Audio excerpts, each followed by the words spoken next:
welcome back to Geeking Out once again, and we're here to talk about specific anime now, ones that don't fall over on the table. But we're here to talk to you guys about FateStay Night and its companion prequel called Fate Zero.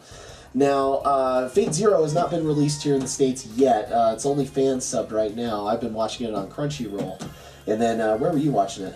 What website did you use? I was downloading it from Reality Labs. Oh, Reality Labs. Okay, I couldn't remember which one it was. Okay, let's first start out by explaining that FateStay Night began as an eroge, a Japanese visual novel, but it spawned this anime that was very well received, and from this it turned into a franchise that, in terms of its anime power, probably is rivaled only by Eva, as it has produced manga spin-offs and further sequels of visual novel games, and of course a very large line of collectible figurines and such. You can tell who my favorite character is. No, you really can't. No lie. Yeah, Saber, she's one of the lead characters alongside the other main character, Shiro, and I tell you what, I don't know. When I first saw her on screen, I was just like, okay, this is an awesome character I can get behind. I mean, she is a awesome, really strong type of woman, kind of cold at times, not really, I don't know how it just, too stoic. She was a Jedi Knight before there were Jedi Knights, or maybe after. I guess you could say that. That's probably right. According, FateStay Night tells the story about a Holy Grail war, and how these mages summon magical servants who are the spirits of passed-on heroes, and they have to fight in a contest and defeat each other until only one wizard and his servant remains, and then he earns the right to receive the Holy Grail and a wish from it. It is later on explained to us in Fate Zero that this is not the legendary Holy Grail of Christian mythos, but it's an artifact created by a council of mages together to try and make an ultimate wish-granting magic. All of the spirits, or all the servants that the mages summon, are heroic spirits from past legend, from the past themselves, past history or legend.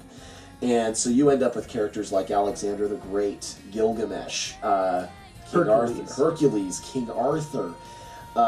Geez, what else? A couple of Celtic myths that people aren't quite as aware of. But the story starts out with the main character, Shiro. You see, Shiro, 7 years ago, during the last Holy Grail War, we find out, the city where he lived in was burned to the ground because of the overload of magic being released. We find out later what that's all about, but he is left for dead. Everybody else was killed, but he was saved by one of the mages who was involved, Kiritsugu Emiya, who adopted him and gave him his name, Shiro Emiya, and raised him as his son. And he taught him a little bit about magic before he passed away, prior to the start of the series, but never really initiated him into the whole magic world. No. But he taught him just a little bit of the basics of magic. So he knew he was doing magic, but he didn't have any idea of just how big the grand scale of it was. Yeah, because the way they portray this, and I really enjoy this, is it's kind of an urban magic way of looking at it. You've got the magical. Well, I don't want to. Harry Potter's a little too. It's not a good parallel, but it helps because the magical world and the mages and whatnot are they fly under the radar. No one really notices that they're there, but there's a huge societies. You've got big schools, universities and whatnot, completely devoted to magic, and then all of the magic families, the big name families would be the Tosakas, help me out. The Matos, the Eisenbergs. The Eisenbergs. Big magic families like that always raise their progeny up to fight in the next Holy Grail War. And one of the other main character is Rin Tosaka, and she's one of my favorites, but I still think, Saber takes the cake, but Rin is just this fiery, real, strong-willed girl. She's just really, really, she's a real tough girl, and but she's got an attitude. Like, she really just got this, I don't want to say high and mighty attitude. I mean, what would you say? She does have a lot of pride, but it's not the arrogance that comes with nobility, but the fact is that she is from a strong magical family, and she is the oldest child of a mage family, and was raised to inherit that mage family and all it meant by her father, who was a blue blood, true mage, of the highest order. He believed in all of that philosophy and tradition of the magical world. And so she believes she has to be strong. She believes that she has to uphold the values of magic craft and everything that is involved with it. Yeah, she befriends Shiro at first, and then Shiro kind of stumbles into the Holy Grail War. Remind me of how that happens. Shiro is a very nice guy. He wants to be a hero he wants to be a hero for justice, a ally of justice, and help save the world. You know, the kinds of kiddie things from shows. And he doesn't really want to use magic to do it, but just that's his ideal. And so he can't say no to anybody, including his best friend who has him doing chores for him for the archery club, even though he has left the club previously. He's helping to clean up the dojo. So he's there at the school late one night. Rin is also there, having just started her tour, just joined the Grail, having summoned her servant, and she's out looking for the other mages and their servants. And one of those servants comes and attacks her while she's at the school. Right. And Shiro happens to be in the middle of it. And so he manages to get away, but the servant who was attacking Rin manages to catch up to him, and because he's a non-involved, non-registered mage observer, bystander, they can't know anything about the war or the Holy Grail, so he kills him. And Rin manages to find him afterward and gives him a jewel to help save his life. Right.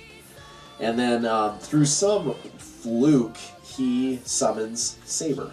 In terms of story, this show does not waste any time.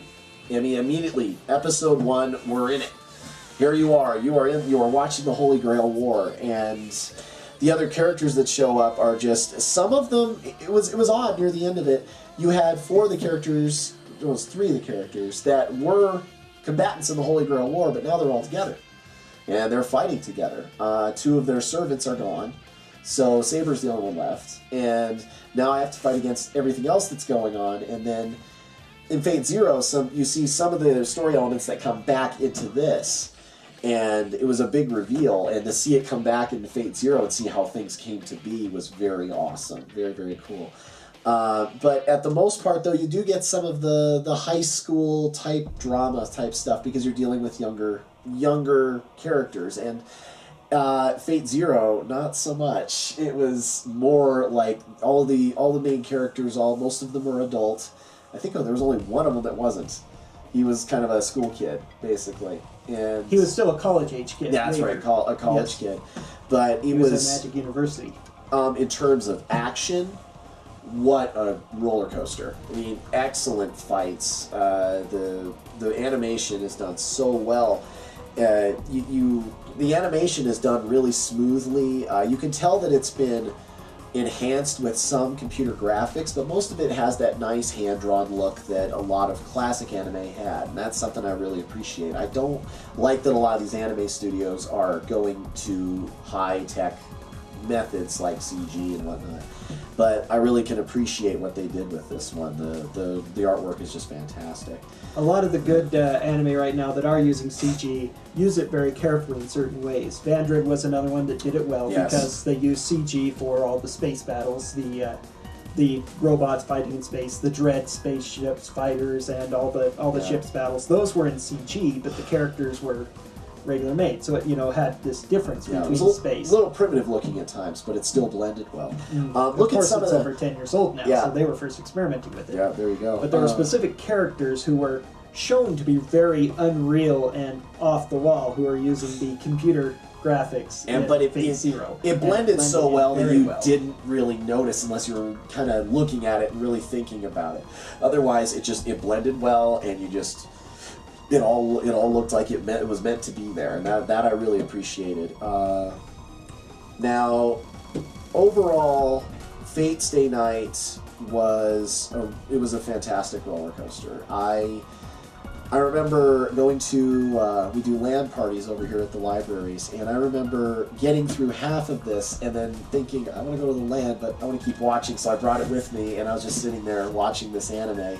And I swear probably 10 people came up asking me, what are you watching? I says, this and that, and I just tried to get back to it, and that's instead of having to explain the backstory. But your first impressions of the show, what did you think? the very first impressions were that it was a very interesting look. I love magic, and magic in a modern setting, when done well, is an extremely appealing genre, and they did it quite well in FateStay Night. They didn't tell you a whole lot about the magic background, but that's okay, because it's mainly told from Shiro Emiya's point of view. And as we expressed already, he had some knowledge of magic, but wasn't really brought into just how vast the magic society was, and you learn a little bit about that over the course of the story, just as he did. It was one of those, as we discussed last time about happy endings, this was one of the ones that was bittersweet, but the hero did triumph, and he accomplished all he really wanted to set out to do, and regardless of certain sacrifices that had to be made, you know, when it's a good cause sacrifice, sometimes it happens, but that's okay, because the real world, you know, the world that he needed was preserved. He had everything he really needed. It's a lot of times with the servants, they call them by their class name. There's 7 different classes. You've got the Berserker, the Saber, Archer, Rider, Lancer, Caster, and Assassin. Thank you. And a lot of times that's how they refer to these characters, not by who they were, but now who they are. And the reason for that is because, as we say, these characters are mythological legends, or sometimes historical legends, people who are known. And so a lot of they all have at least one super great ability that they call a noble phantasm, usually, granted to them. And knowing a servant's true identity allows you to know what that noble phantasm is, perhaps what their weaknesses are, and their strengths. So that's something you got to keep secret. And so they call them by their class names so that they can keep their identities a secret as much as possible. All right, so that story finishes up. Now we can say, okay, here's FateStay Night. Now we move into Fate Zero, which is this huge, epically awesome prequel.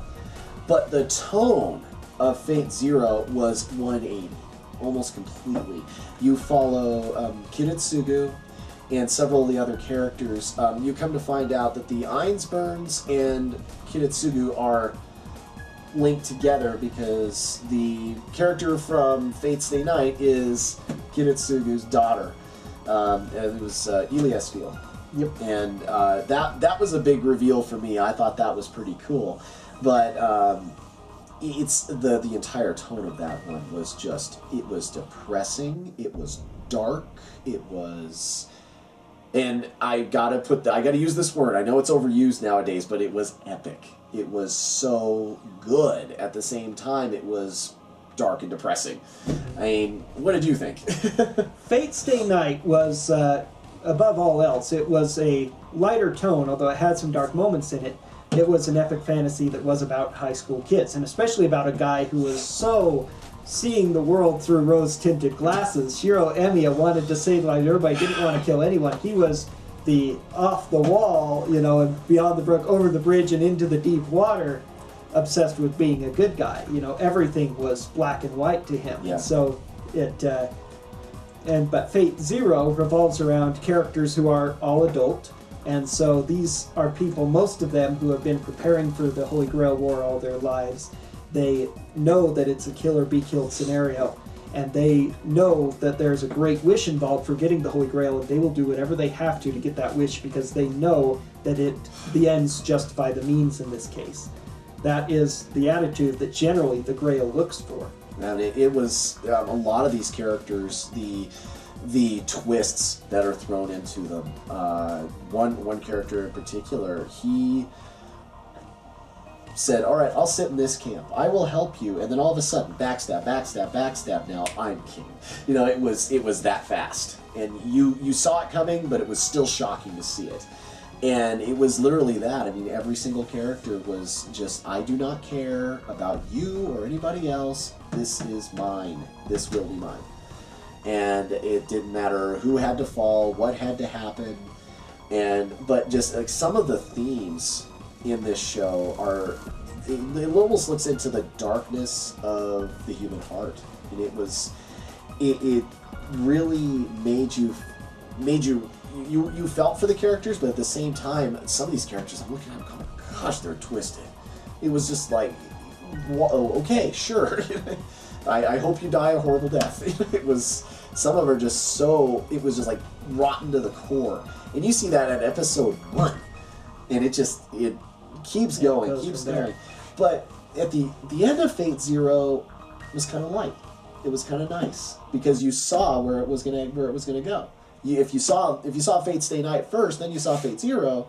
You knew which that is it was, the only way to see it. Honestly. Yes, yeah. Watch this and then watch Zero, the people. Fate Zero was designed for those who watched FateStay Night to see the previous Holy Grail War, because similar to the original Star Wars, if you watch them in chronological order, all the spoilers are going to be given to you already, and they won't mean anything. Yeah, so definitely watch them in release order, not chronological order.